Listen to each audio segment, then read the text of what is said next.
எல்லாருக்கும் வணக்கம்.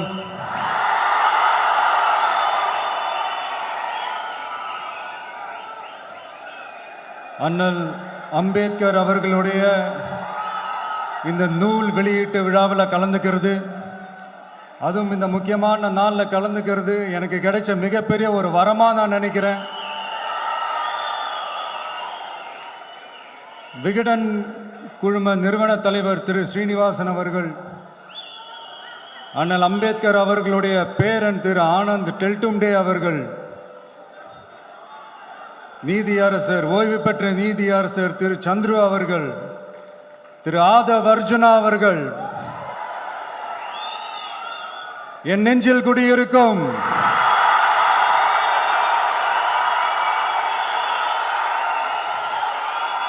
என்னுடைய நண்பா நண்பிகள், தோழா தோழிகள்,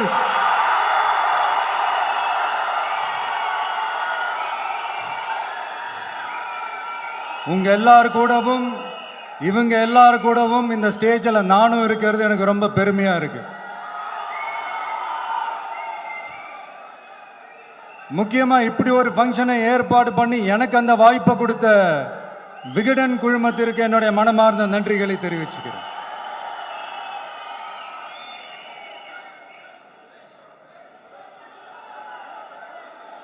இன்னைக்கும் நிறைய பேர்கிட்ட உங்க ஃபேவரட்டான ஹாலிடே டெஸ்டினேஷன் எதுன்னு கேட்டீங்கன்னா நியூயார்க் சிட்டின்னு சொல்லுவாங்க.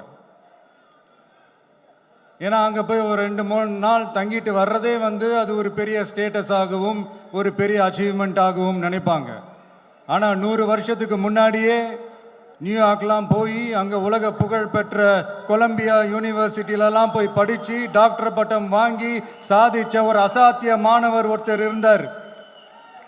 அது கூட பெருசு இல்லை, அவர் எந்த சூழ்நிலையில் அங்கே போய் படித்து சாதிச்சாருன்றதான் மிகப்பெரிய விஷயம். அன்னைக்கு அந்த மாணவரை, நீ இந்த சாதியில் பிறந்திருக்கிற, உனக்கெல்லாம் படிக்கிறதுக்கெல்லாம் தகுதி இல்லை, நீ எல்லாம் எதுக்கு ஸ்கூலுக்கு வர, அப்படி இப்படின்ட்டு அவர் வாழ்கிற சமூகமே அவரை தடுத்துச்சு. அதையும் மீறி அந்த மாணவர் பள்ளிக்கூடம் போனால் சக மாணவர்களுடன் சரிசமாக உட்கார்ந்து படிக்க அவருக்கு அனுமதி இல்லை. தாக எடுத்தா தண்ணி கூட குடிக்க முடியல. அப்படி அத்தனை சக்திகளும் அவருக்கு எதிராக இருந்தது. ஆனால் ஒரே ஒரு சக்தி மட்டும்தான், நீ படி, எத்தனை தடைகள் வந்தாலும் படி, தொடர்ந்து படி அப்படின்னு சொல்லிக்கிட்டே இருந்தது. அதுதான் அந்த மாணவருக்குள்ள இருந்த அந்த வைராக்கியம். அந்த சின்ன வயசுல அந்த மாணவருக்குள்ள எப்படி அப்படி ஒரு வைராக்கியம் வந்துச்சுன்னு நினைச்சு பார்க்கும்போது உண்மையிலே பிரமிப்பாக தான் இருந்துச்சு. அந்த வைராக்கியம் தான் அந்த மாணவரை பிற்காலத்தில் இந்த நாட்டோட ஒரு தலை சிறந்த இன்டெலெக்சுவலாக டிரான்ஸ்ஃபார்ம் ஆகிறதுக்கும் காரணமாக இருந்துச்சு. எனக்கு தெரிஞ்ச உலக வரலாற்றிலே இப்படி ஒரு டிரான்ஸ்ஃபர்மேஷனை யாரும் பார்த்துருக்க மாட்டாங்க. அந்த மாணவர் வேற யாரும் இல்லை, நம்மளுடைய அண்ணல் அம்பேத்கர் அவர்கள் தான்.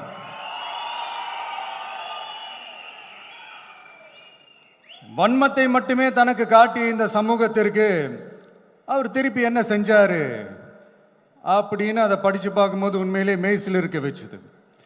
பிறப்பால் நாம் அனைவரும் சமம், நீ எந்த சாதியில் பிறந்திருந்தாலும் எந்த மதத்தை பின்பற்றினாலும் சட்டத்தின் முன் நாம் அனைவரும் சமம் அப்படிங்கிற ஒரு உயரிய கோட்பாட்டை உறுதி செய்யும் நம் நாட்டின் அரசியல் சாசன சட்டத்தை வழங்கி நம்ம நாட்டில் இருக்கிற எல்லாருக்குமே ஒரு பெருமை தேடி தந்தவர்.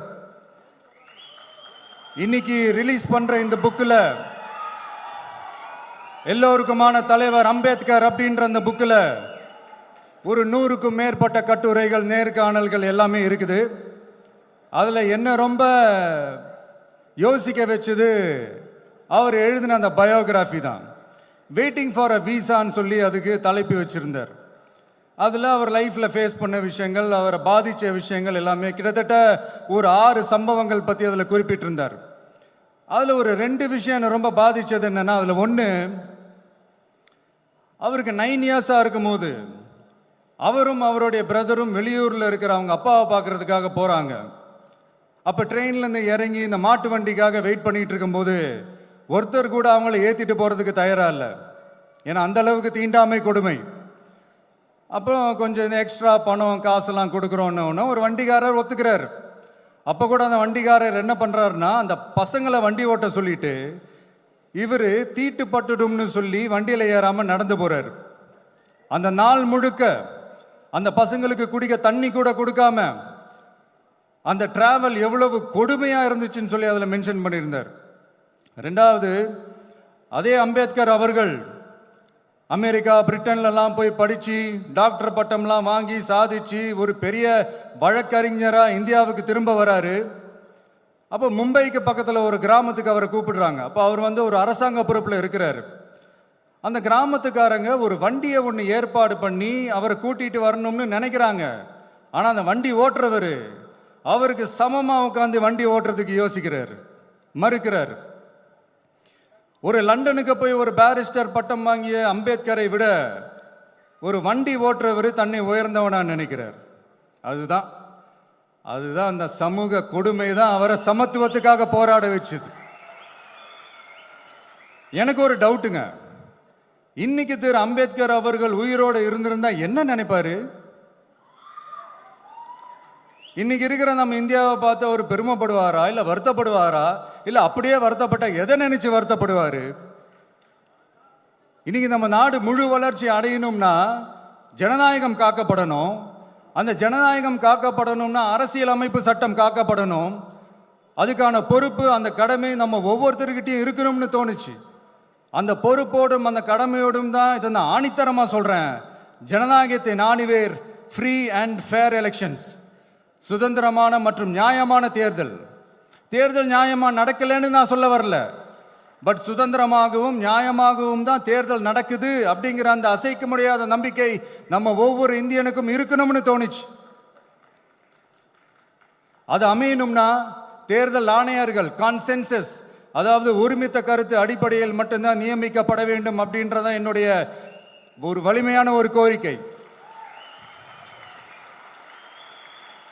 ரெண்டாவது, ஏப்ரல் 14 அண்ணல் அம்பேத்கர் அவர்களுடைய பிறந்த நாள்.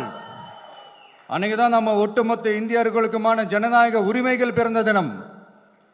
அதனால் அந்த டேட்டை இந்தியாவோட ஜனநாயக உரிமைகள் தினமா அறிவிக்கணும்.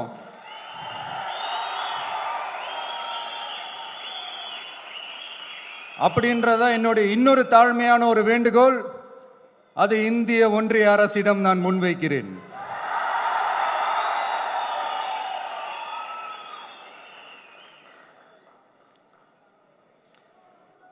அம்பேத்கர் அவர்களை பற்றி யோசிக்கும் போது கண்டிப்பாக சட்டம் ஒழுங்கு சமூக நீதியை பற்றி யோசிக்காம இருக்கவே முடியாது.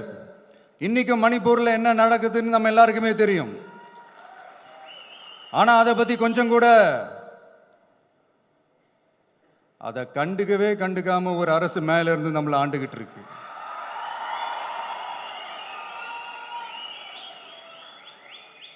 சரி, அங்கதான் அந்த அரசு அப்படி இருக்குன்னா இங்க இருக்கிற அரசு எப்படி இருக்கு?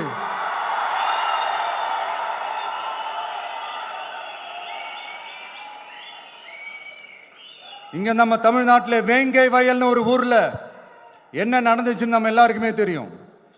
சமூக நீதி பேசுற இங்க இருக்கிற அரசு அதுக்கு எந்த விதமான ஒரு நடவடிக்கை எடுத்த மாதிரியே எனக்கு தெரியலையே. இவ்வளவு காலங்கள் தாண்டி, இத்தனை வருஷங்கள் தாண்டி ஒரு துரும்ப கூட கிள்ளி போடலையே. அதுதான் இதெல்லாம் இன்னைக்கு அம்பேத்கர் அவர்கள் இன்னைக்கு பார்த்தாருன்னா வெக்கப்பட்டு தலை குனிஞ்சு போவார்ல. கரெக்டு, நம்ம நடக்கிற பிரச்சனைகள், நடக்கிற கொடுமைகளுக்கெல்லாம் நம்ம குரல் கொடுக்கணும். ஆனா நடக்கிற பிரச்சனைகள் ஒன்னா ரெண்டா? பெண் குழந்தைகளுக்கு எதிரா, பெண்களுக்கு எதிரா, ஏன் மனித உயிர்களுக்கு எதிரா? இதெல்லாம் நம்ம பார்க்கிறோம், படிக்கிறோம், மற்றவங்க கிட்ட இருந்து கேட்டு தெரிஞ்சுக்கிறோம். இதுக்கெல்லாம் ஒரு நிரந்தரமான ஒரு தீர்வு என்ன தெரியுமா? ரொம்ப சிம்பிள் தான். நம்ம தமிழ்நாட்டு மக்களுக்கு தேவையான அடிப்படை வசதிகளை பாதுகாப்புடன் முறையாக முழுமையாக அளிக்கும், மக்களை உண்மையாகவே நேசிக்கிற ஒரு நல்ல அரசு.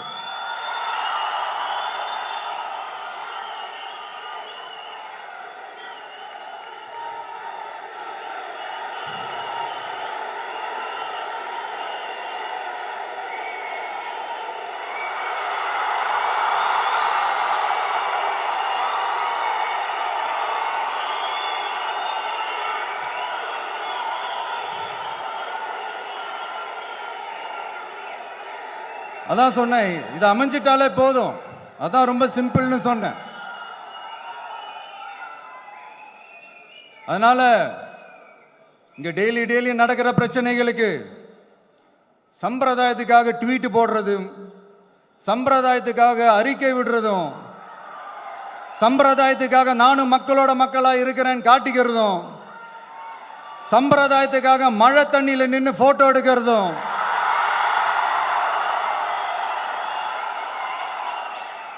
எனக்கு அதுல கொஞ்சம் கூட உடன்பாடே இல்லை.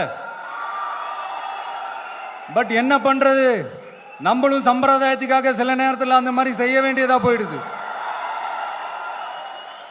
அதாவது நான் என்ன சொல்ல வரேன்னா, மக்களோட உரிமைகளுக்காகவும் அவங்களோட உணர்வு பூர்வமாக இருக்கணும்.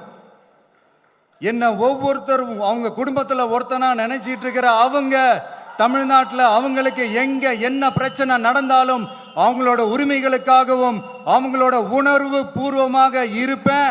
எப்பவுமே அப்படிதான் இருப்பேன்.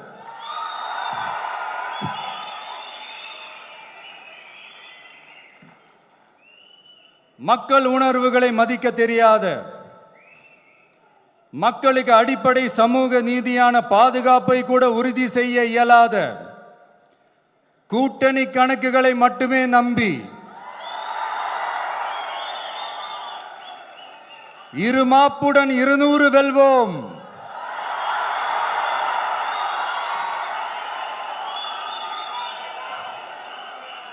என்று எகத்தால முழக்கமிடும் மக்கள் விரோத ஆட்சியாளர்களுக்கு என் மக்களோடு இணைந்து நான் விடுக்கும் எச்சரிக்கை,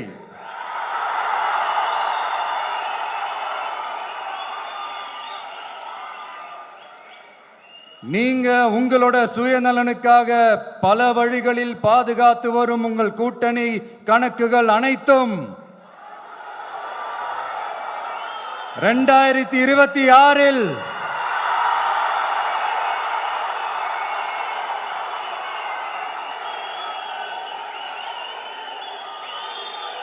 மக்களே மைனஸ் ஆக்கி விடுவார்கள். மக்களே மைனஸ் ஆக்கி விடுவார்கள். மக்களே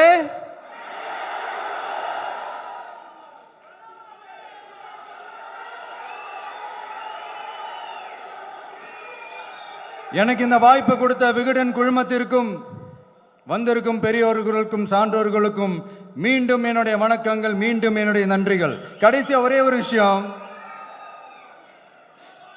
விடுதலை சிறுத்தைகள் தலைவர் திரு தோல் திருமாவளவன் அவர்கள்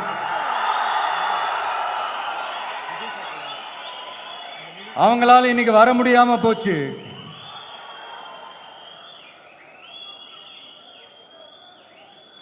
அம்பேத்கர் அவர்களுடைய புத்தக வெளியீட்டு விழாவிற்கு கூட அவரால் கலந்துக்க முடியாத அளவிற்கு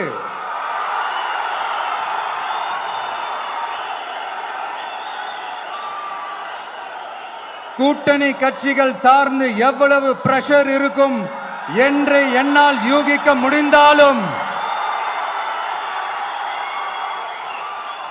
நான் இப்ப சொல்றேன், அவருடைய மனசு முழுக்க முழுக்க இன்னைக்கு நம்மளோட தான் இருக்கும். நன்றி, வணக்கம்.